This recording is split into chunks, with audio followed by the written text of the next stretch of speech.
Hello students, welcome to Adroid competitive classes. Adroid competitive classes में आपका स्वागत है भाई। और आज हमारी क्लास है क्लास 49। ठीक है, इससे पहले हमारी 48 क्लासेस हो चुकी है। ठीक है, हमारी टोटल क्लासेस होने वाले 51।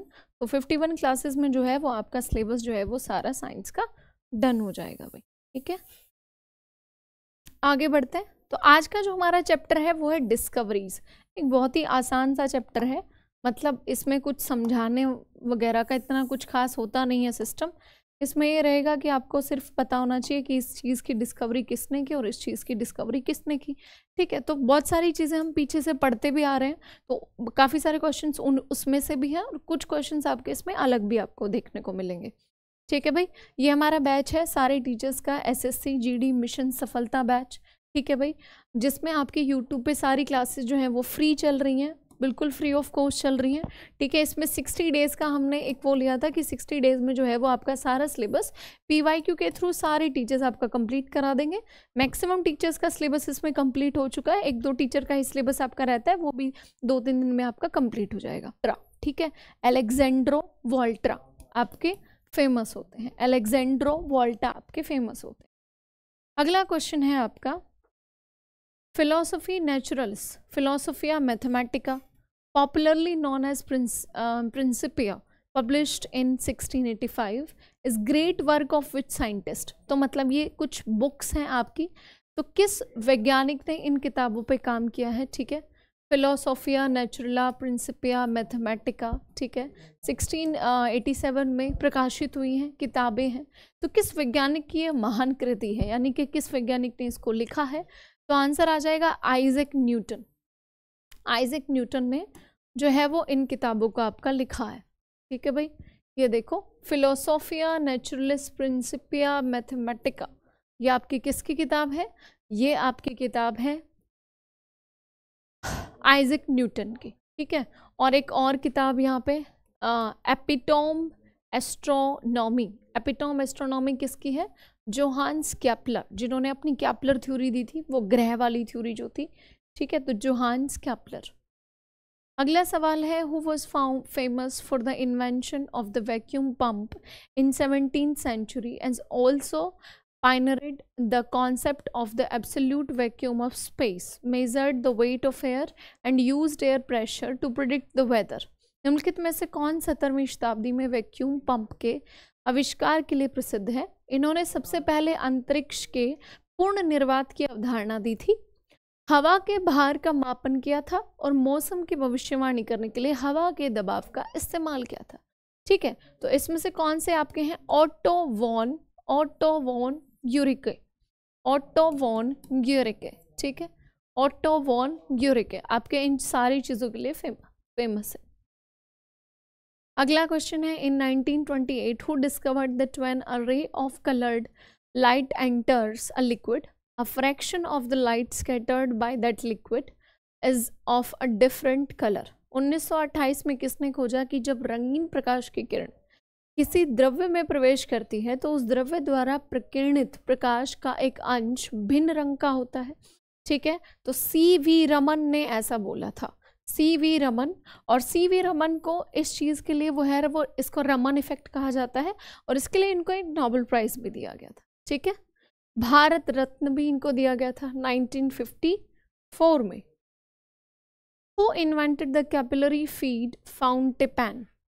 कैपिलरी फीड फाउंटेन पैन का आविष्कार किसने किया, फाउंटेन पैन पूछा है इन्होंने, तो LE वाटरमैन। ठीक है, इन्होंने आपका फाउंटेन पैन का आविष्कार किया। ऑप्शन ऊपर नीचे हो गए हैं, कोई बात नहीं। What do you call the effect of splitting of the spectral line into several components in the presence of a static magnetic field? एक स्थिर चुंबकीय क्षेत्र की उपस्थिति में वर्ण क्रमीय रेखा के कई घटकों में विभाजित होने के प्रभाव को क्या कहते हैं, क्या कहते हैं। तो इसको क्या कहते हैं, इसको कहते हैं ज़ीमैन इफेक्ट। इसको क्या कहते हैं, ज़ीमैन इफेक्ट। ज़ीमैन इफेक्ट वाला क्वेश्चन पेपर में अभी कई बार पूछा गया है रिसेंटली, तो थोड़ा सा इंपॉर्टेंट क्वेश्चन हो जाता है।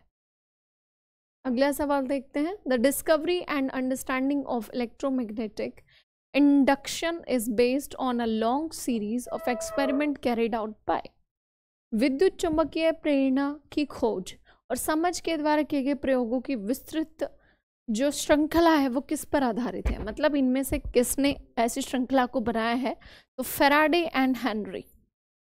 फैराडे एंड हेनरी, तो ये दो साइंटिस्ट आते हैं जिन्होंने ऐसा किया है। बाकी इसमें जितने भी साइंटिस्ट के नाम है ये सारे ही फेमस हैं, आपके सबके बारे में क्वेश्चंस आते हैं, ठीक है।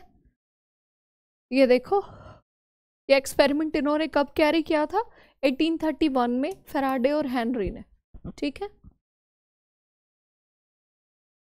अगला सवाल है, who among the following scientist invented dynamite.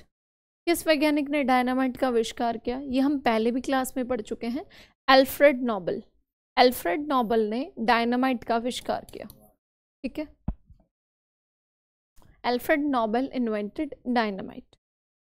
अगला सवाल है, what did Wilhelm Conrad Roentgen discover.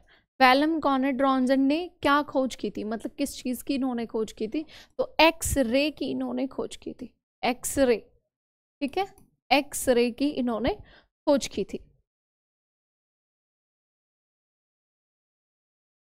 आगे बढ़ते हैं, which scientist propose of relativity given by Albert Einstein, ठीक है भाई।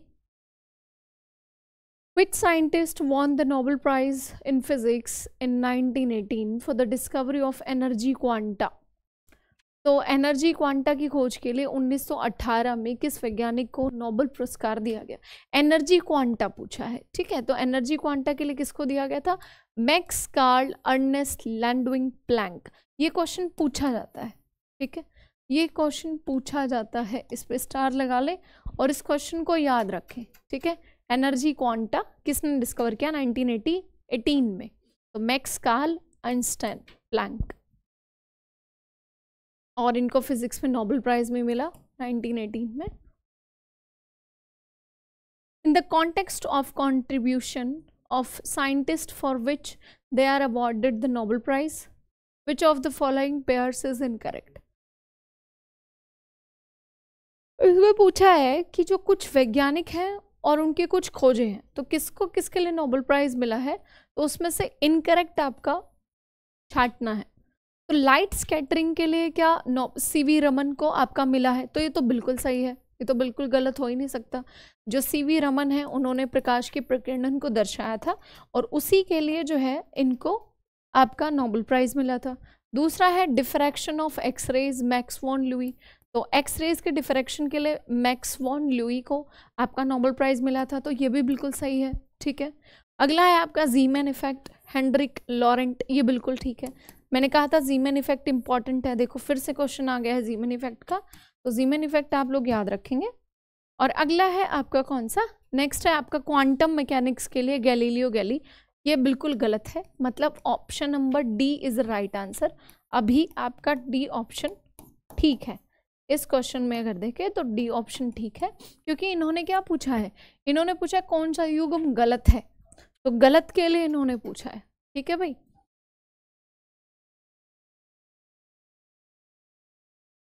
तो क्वांटम मैकेनिक्स के लिए नोबेल प्राइज किसको मिला, वार्नर कार्ल को मिला, हेंसबर्ग को 1932 में, और इन्होंने पीछे नाम क्या दिया है, गैलीलियो गैली, तो वो आंसर जो है आपका गलत हो जाता है। अगला सवाल है, superconductivity was discovered by, was awarded in the Nobel prize for physics in 1911। अति चालकता की खोज के लिए किसने खोज की, जिनको 1911 में इस चीज़ के लिए नोबेल प्राइज से सम्मानित किया गया, तो ये आपका क्या था, हेंस कैमरलिंग ऑन्स, ठीक है, हैकी कैमरलिंग्स ऑन, नाम थोड़े से अजीब है पर कभी कभी पेपर में पूछ लिया जाता है, सॉरी भाई, मतलब उतना इम्पॉर्टेंट नहीं है बट पेपर में बस कभी कभी आता है ये सवाल, कम ही पूछा जाता है। Name of the physicist who is created with the discovery of neutron. This 1932 discovery led to the winning Nobel Prize.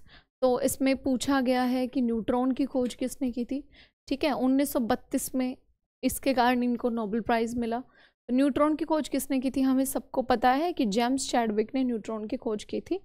ये क्वेश्चन जो है हम आपका इस बारे में हम पढ़ चुके हैं, ठीक है, पूरी थ्योरीज भी पढ़ चुके हैं। The American scientist Edwin Hubble name is associated with which of these theories?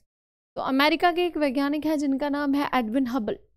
पूछा है कि किस सिद्धांत से वो जुड़े हैं, तो किस सिद्धांत से वो जुड़े हैं? तो big bang theory, big bang theory से जुड़े हैं आपके अमेरिकन साइंटिस्ट एडविन हबल, ठीक है, बिग बैंग थ्योरी से जुड़े हुए। अगला सवाल देखते हैं, who among the following scientist invented the cotton gin? तो कॉटन जिन का आविष्कार किस साइंटिस्ट ने आपका किया? तो एली विटने। ये क्वेश्चन कभी पूछा नहीं जाता, पता नहीं बाय चांस एसएससी ने पूछ लिया है।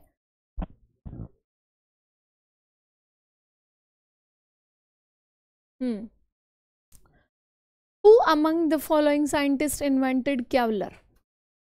तो कैवलर, किस वैज्ञानिक ने कैवलर का आविष्कार किया? ये क्वेश्चन इंपॉर्टेंट है और ये पेपर में पूछा भी जाता है, ठीक है। स्टीफनी लुइस कैवलॉक, देखो नाम सेम सेम सा है तो यहाँ से थोड़ा सा मैच करके आप इस नाम को याद रख लेना, ठीक है। कैवलर, कैवलॉक, लास्ट में इनका सरनेम सा आ रहा है कैवलॉक, तो वहाँ से थोड़ा सा रिलेट करके आप इस आंसर को याद कर सकते हो। वो invented the atomic battery in 1912, बहुत आसान सवाल कि परमाणु बैटरी का आविष्कार किसने किया? 1912 में। तो किसने किया था? आपका हेनरी मोज़ले। हेनरी मोज़ले ने जो है वो आपका आविष्कार किया था 1912 में परमाणु बैटरी का। इंपॉर्टेंट सवाल है, पेपर में पूछा जाता है। The spectrum of light was first explained by, प्रकाश के वर्ण क्रम की व्याख्या किसने दी और सबसे पहले किसने दी? इसमें ये पूछा गया है, तो सबसे पहले दी आइजैक न्यूटन ने। सबसे पहले किसने दी? आइजैक न्यूटन ने, ठीक है। अगला क्वेश्चन है, who is known as the father of Indian nuclear program? तो इंडियन न्यूक्लियर प्रोग्राम के जनक किन्हें कहा जाता है? भारत के पहले परमाणु कार्यक्रम के जनक कौन है? तो होमी जहांगीर भाभा, और इन्हीं के नाम से न्यूक्लियर पावर प्लांट भी है ना, आपको पता है। Father of Indian nuclear program, ये आपका इंपॉर्टेंट क्वेश्चन है। Who discovered radium? बहुत आसान सवाल है, बहुत ही आसान सवाल है, हमने बहुत बार पढ़ा है। पियरे क्यूरी, पियरे क्यूरी और उनकी वाइफ थी मैडम क्यूरी, दोनों ही आपको पता है कि आपका रेडियो एक्टिविटी पे काम कर रहे थे, ठीक है। तो उसी टाइम पे उन्होंने डिस्कवर किया किसका? रेडियम का डिस्कवर किया। Radium is alkaline earth metal, atomic number 88। The Wright brothers completely world's first successful controlled power flight in, आपको पता है कि राइट ब्रदर्स ने पहली बार दुनिया का उड़ने वाला एक जहाज बनाया था, ठीक है। तो इसमें पूछा है कि वो कब बनाया गया? तो वो 1903 में बनाया गया, 1903 में बनाया गया। क्वेश्चन अच्छा है और क्वेश्चन इम्पॉर्टेंट भी है। तो आज की क्लास यहीं तक थी भाई। हमारे डिस्कवरीज की जो क्वेश्चंस थे वो ख़त्म हो गए हैं। पिछले हम इसमें क्या कवर कर रहे हैं? हम इसमें कवर कर रहे हैं पिछले 4 से 5 साल के जितने भी आपके PYQ आपके पेपर में पूछे गए हैं, हम वो चीज़ें इसमें कवर कर रहे हैं, ठीक है भाई। नेक्स्ट जो हमारी क्लास होगी वो हमारी होगी यूनिट एंड मेज़रमेंट की क्लास, यूनिट एंड मेज़रमेंट की क्लास रहेगी, ठीक है भाई। तो अगली क्लास में मिलते हैं। चैनल को अपना सब्सक्राइब कर देना, वीडियो को लाइक कर देना, शेयर कर देना। नेक्स्ट क्लास में मिलते हैं। Thank you so much.